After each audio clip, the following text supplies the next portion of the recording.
Kapag may sinuksok, may malulukot. Good morning, everyone. This is author Roslyn, the author of The Financially Savvy, 8 Steps in Order for Us to Win in Your Finances. Ang tanong, kaibigan, paano magkakaroon ng isinuksok o kaya ipon? Sabihin nyo, konti na lang po yung sahod ko. Estudyante lang ako. Breadwinner. O nagpapaaral na ako. O kaya may pamilya na ako. Ito ang tanong ko sa iyo, kaibigan. Okay ka lang ba na forever sa kalagayan mo ngayon? Paano pag may emergency? Paano ka makakabayad sa iyong mga kautangan?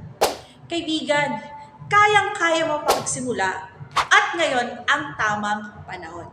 So paano?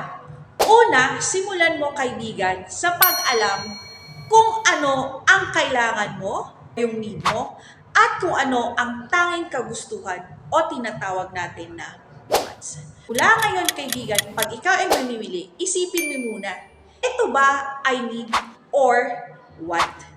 Gaya po ng mga soft drinks. Magkano po ba ang soft drinks? Ito po ay 20 pesos. So, if you take 3 times, so 60 pesos yung nilili. Pag ito po ay sinave nyo araw-araw, magkakaroon kayo ng 1,800 sa isang buwan or 21,000 sa isang taon. So, meron ka na po. Iwas diabetes, magtubig ka na lang po. Pwede rin po ang mga snacks natin.